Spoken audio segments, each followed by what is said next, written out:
Olá, aluno do 7º ano. Tudo bem com você? Primeiro vou me apresentar. Me chamo Rodrigo, sou professor de Geografia e serei responsável por conduzir a aula de hoje. Bom, como você sabe, estamos começando nossa primeira semana desse terceiro bimestre, né? Então, desejo aí vocês sejam muito bem-vindos a essa aula, ok? E hoje trago para essa primeira semana, de acordo com seu PET 3, né? Falar do espaço rural brasileiro, parte 1, porque nós vamos dividir, né, essa parte do PET 3, do espaço rural, em duas partes. Então nós vamos falar da primeira parte, conhecer um pouco desse espaço, como é que ele é construído, essa dinâmica, a questão da modernização do campo brasileiro, ainda as questões das desigualdades, né, em relação ao espaço que é moderno, o espaço que ainda é rudimentar, o espaço ainda da agricultura familiar, ou seja, nós vamos trabalhar um pouco, conhecer esse espaço, né? Muito importante, principalmente para o mercado externo. A gente sabe que ao longo de muito tempo na construção do território brasileiro, os ciclos econômicos sempre estiveram muito ligados à área rural, né? E isso não mudou, né? Ainda somos conhecidos como um país agroexportador, de grande importância, principalmente econômica para o nosso país, né? Então, para a aula de hoje, o que nós vamos trazer, o que nós vamos conhecer um pouco dessa aula, né? Dessa primeira semana, né? Do nosso conteúdo desse terceiro bimestre. Olha lá, conhecer sobre o espaço rural brasileiro e reconhecê-lo como espaço importante na geração de riquezas econômicas para o país.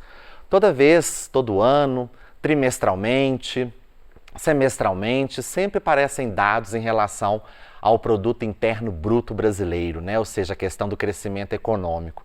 E a gente dá grande destaque para essa produção agrícola, tanto na área da agricultura como na área da pecuária. Sempre se destaca economicamente, né? Geração de riquezas, geração aí de emprego, trabalho, qualificação. Então sempre há um destaque. Sempre eles colocam nessas pesquisas, né? Sempre aparece, o governo sempre apontam que essa área do rural, ela sempre dá o destaque, né? Geralmente crescimento econômico muito forte, justamente por essa demanda muito grande do mercado internacional. Mas vamos lá, vamos conhecer esse espaço, né? Esses conceitos importantes para falar dessa área rural brasileira, né? Ah lá, o espaço rural é constituído pelas áreas não urbanas, ok? São espaços não ocupados por cidades ou adensamentos populacionais. A maior parte das atividades produtivas típicas desse espaço está relacionada com a agricultura, pecuária e o extrativismo. Ou seja, quando a gente fala de espaço rural, hoje a gente fala que tanto o espaço rural quanto o espaço urbano estão cada vez mais próximos, né? Ou seja, um interligado ao outro, porque a cidade depende do espaço rural e o espaço rural depende muito da cidade, né? Ou seja, fazendo essa troca, tanto de troca de matéria, de técnicas, como matéria humana. Então, ou seja, cada vez mais o espaço rural e o espaço urbano estão cada vez mais próximos um dos outros, né?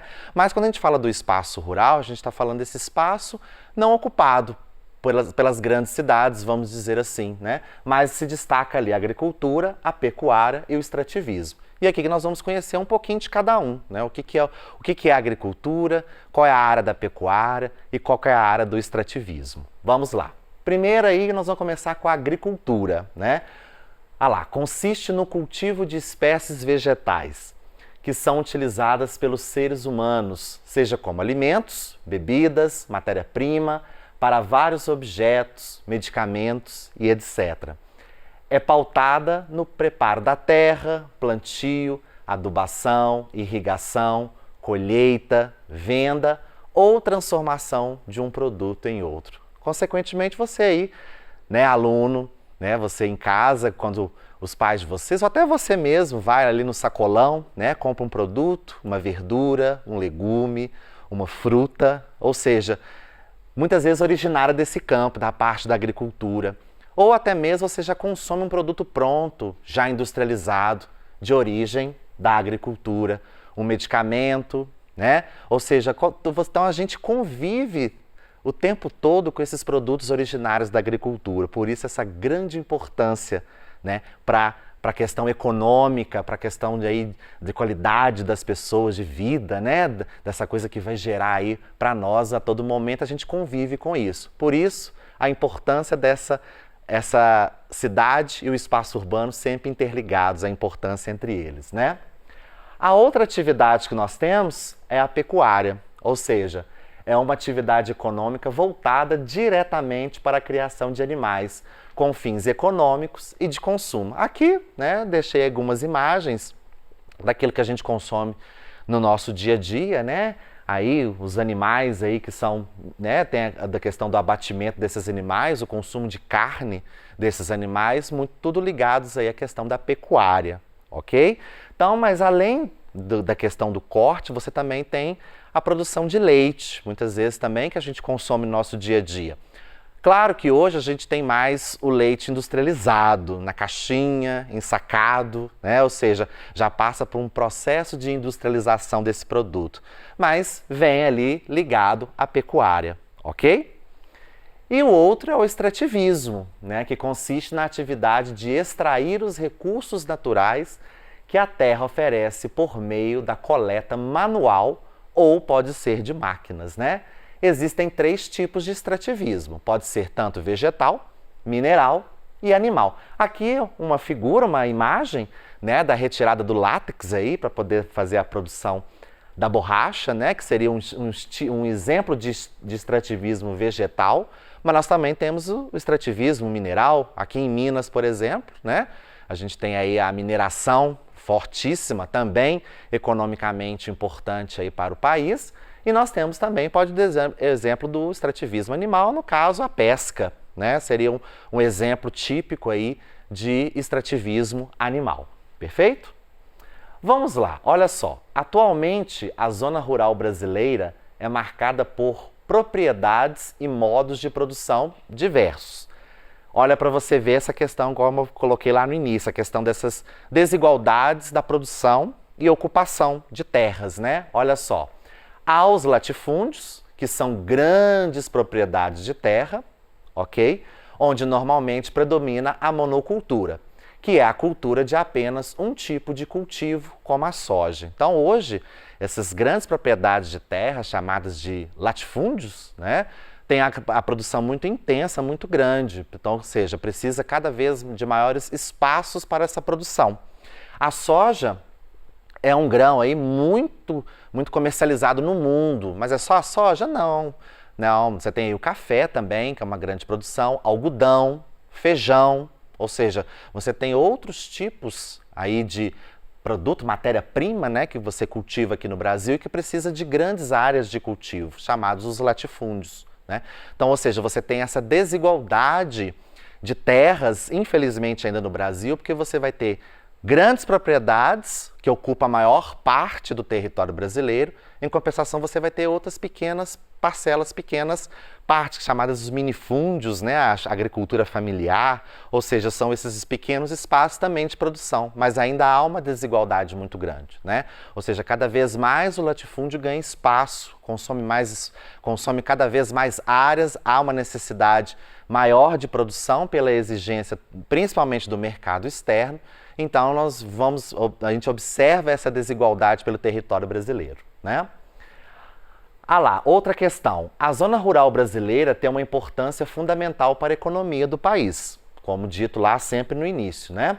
Especialmente em relação à exportação de produtos do campo. Então, como eu falei para vocês, né, e a gente frisa novamente, não só o Brasil, mas muitos países, principalmente os países subdesenvolvidos, esses países ou em desenvolvimento, a exigência do mercado externo de produção é muito grande. Então, esses países sempre vão ter um maior destaque em relação à exportação de produtos oriundos do campo, né? Então, essa exigência do mercado internacional faz com que uma pressão maior para esses países produzirem cada vez mais. E automaticamente há uma exigência de quê? De mais terras, de mais espaços para essa produção. Ok? É aí que nós vamos, depois, mais para frente, nós vamos comentar, né, sobre os conflitos que a gente vê no espaço rural, infelizmente causado aí por essas questões de terras, né, de ocupação e de produção. Porém, a gente sabe que ao longo do tempo, né, a gente pode falar o seguinte, que as técnicas no campo, elas alteraram, mudaram. A gente tem que pensar o seguinte, que hoje, com a modernização do campo, a produção se torna cada vez mais rápida e maior. Por isso, porque a tecnologia cada vez mais próxima aí do campo, a exigência cada vez maior, uma exigência cada vez dessa produção ainda, igual eu falei, sempre friso em relação ao mercado internacional. E essa modernização, ela chegou quando chegou, né, vocês já estudaram sobre a Revolução Industrial, consequentemente aí no conteúdo de história, né, falar um pouco dessa Revolução Industrial, esse processo de maquinários, indústrias que chegaram no campo, né, nas cidades primeiramente, depois inseridas no campo. Porém, essas técnicas, elas vieram para inovar, para aumentar cada vez mais essa produção. Porém, a gente tem que pensar o seguinte, não significa que lá atrás as técnicas eram atrasadas. Não, a gente fala que elas eram mais rudimentares, vamos dizer assim, um tipo de técnica que tinha para a época, que hoje é bem diferente, né? Essa modernização, as máquinas chegaram, ou seja, mas porém há consequências em relação a essa modernização do campo, né? Mas vamos entender um pouco como é que funciona isso. Olha lá. O processo de modernização do campo corresponde à implantação de novas tecnologias, ok? E maquinários no processo de produção no meio rural. Aqui é uma imagem típica, né, desse espaço aí, da colheita aí, né? Aqui você tem esse processo de modernização do campo, ali a máquina, o trator, ou seja, você tem ali, né, o maquinário principal com essa retirada. Repare para você ver ali que você utiliza-se pouca mão de obra, né, no caso do homem ali, porque a máquina ela já vai ter essa função, né, de produção justamente pela rapidez. Então ela vai exigir cada vez mais produções maiores, colheitas mais rápidas. Então ali você vai ter 1, 2 pessoas apenas para conduzir esse maquinário. Tem lugares no Brasil mesmo que tem maquinários controlados em cabines, ou seja, não tem nem ali uma pessoa controlando um trator. O trator é controlado dentro de uma cabine distante. Ou seja, a modernização chegou tão rápida no campo, né? Cada vez esse estímulo maior por essas novas tecnologias, ou seja, cada vez mais a tecnologia substitui, né? Quer dizer, o homem está sendo substituído por esse maquinário, por essa tecnologia cada vez mais avançada. Perfeito? Ah lá, aqui um pouco, né, dessa história, como eu disse para vocês em relação à modernização do campo, né? Que lá, desde a Revolução Industrial, as máquinas ocuparam um papel cada vez mais relevante na economia, substituindo o trabalho manual pelo trabalho mecânico. E é aí que é a questão das problemáticas que essa nova tecnologia trouxe para o campo. Por um lado, benéfico para a produção, né? Ou seja, a produção cada vez maior, exporta-se cada vez mais, ok? Porém, esse maquinário chegou e boa parte dessa mão de obra que não é qualificada, não está qualificada, não foi qualificada, acaba automaticamente saindo desse espaço e procurando outros lugares. E o principal destino, como a gente conhece como êxodo rural, essa saída do homem do campo em direção aos grandes centros urbanos, né? A mecanização do campo foi o alicerce para a consolidação do agronegócio. Esse assunto em relação ao agronegócio, nós vamos comentar ele lá na semana 2 do seu PET 3. Nós vamos falar nós vamos dar destaque para o agronegócio, né? Muitas vezes você deve ter escutado falar muito dessa palavra, o que significa agronegócio, né? Mas nós vamos, na semana 2, nós vamos especificar, entrar mais no assunto, entender um pouco como é que funciona esse agronegócio, por que ele é um grande destaque hoje no Brasil, perfeito? Como em toda a substituição do trabalho manual pelo mecânico, há sempre uma redução drástica nas vagas de emprego para trabalhos braçais. É como eu te falei com vocês, né? Cada vez mais essa substituição. E aí o campo exige que essas pessoas se tornem cada vez mais qualificadas. Para que mais qualificadas, professor? Justamente para lidar com esse trabalho técnico cada vez mais avançado. Há uma exigência para isso. E claro, as grandes extensões de terra, os latifúndios que cada vez exigem mais espaços. E muitas pessoas, infelizmente, perdem esses espaços para esses grandes latifundiários e automaticamente também precisam buscar novas formas de sobrevivência. Perfeito? Aqui uma outra imagem que exemplifica bem essa modernização do campo, né? Ou seja, mostrando aí a colheita aqui, né? Vocês estão vendo aí lá o maquinário, vários ali, ou seja, uma pessoa para controlar uma máquina apenas. Olha a grande produção, né? A colheita ali sendo retirado, para vocês verem, enchendo o caminhão. Justamente, é essa exigência do mercado cada vez maior, ou seja, isso faz com que há uma pressão para o campo rural produzir cada vez mais. Perfeito? Olha lá, ó. A mecanização do campo e o fim dessas vagas de trabalho sem qualificação é uma das principais causas do êxodo rural, no qual a população sem oportunidade de trabalho no campo se vê obrigada a migrar em direção aos centros urbanos, em busca de novas oportunidades de trabalho e sustento. E é aí que vem a problemática no espaço urbano, ou seja, por isso que cada vez mais cidades e o rural estão cada vez mais interligados, cada vez mais próximos, né? Um tempo atrás a gente viu o espaço rural algo tão distante, tão longe, né? Ou seja, lá distante a gente quase não se via esses espaços, né? Hoje não, cada vez mais interligados, tanto pela área da tecnologia como a área de pessoal e também pela essa problemática que essa modernização e a mecanização trouxe para o campo. É aí que nós vamos entrar nessas questões de luta pelo campo, reforma agrária, ou seja, tentar ao menos diminuir essa desigualdade que há as pessoas que vivem ou dependem do campo, ok? Bom, o assunto é longo, muito assunto para ser discutido, mas aqui nós já vamos fazer as nossas considerações finais, ou seja, relembrar um pouco do que foi visto, né? Entender um pouco desse assunto, do que nós tratamos nessa nossa primeira semana, essa semana que a gente já inicia o nosso terceiro bimestre, né? Então, continua focando os seus estudos em relação ao PET, fazendo as atividades, os exercícios, para justamente aprimorar cada vez mais os estudos em relação à temática de hoje. Mas vamos lá. É do espaço rural que provém os produtos primários, né?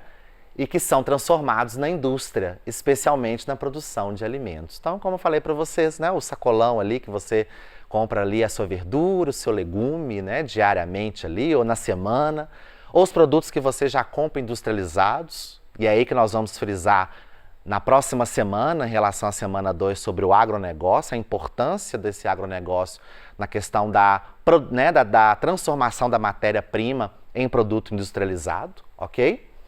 A maior parte da população brasileira vive nas cidades, né? Ou seja, o campo brasileiro é marcado pela presença dos latifúndios, que são grandes propriedades rurais, como frisei isso aqui mais uma vez, ou seja, as cidades tiveram um inchaço muito grande, né, pela questão de boa parte dessa população vinda do campo para essas áreas urbanas. O Brasil é hoje um país mais urbano do que rural. Ainda há países que vivem mais no campo do que nas cidades, mas não é o caso do Brasil. Ou seja, pequena parcela vive no campo, a maior parte da população vive nas grandes cidades, ok? E o espaço rural não é o contrário do espaço urbano, ou seja, são dois modos de vida e organização do espaço diferentes e que estão interligados, já que um depende do outro para existir. Então, é condensar justamente, fechar aquilo que a gente já sempre disse, né? São dois espaços diferentes, mas que se completam, né? Ou seja, apesar da forma de organização, o espaço urbano se organiza, o espaço rural se organiza da sua forma, mas são dois espaços que se completam. Um depende automaticamente do outro, ok? Então, encerramos aqui nossa primeira semana, né, desse PET 3, início do nosso terceiro bimestre, e aguardo você para a próxima semana. Um grande abraço!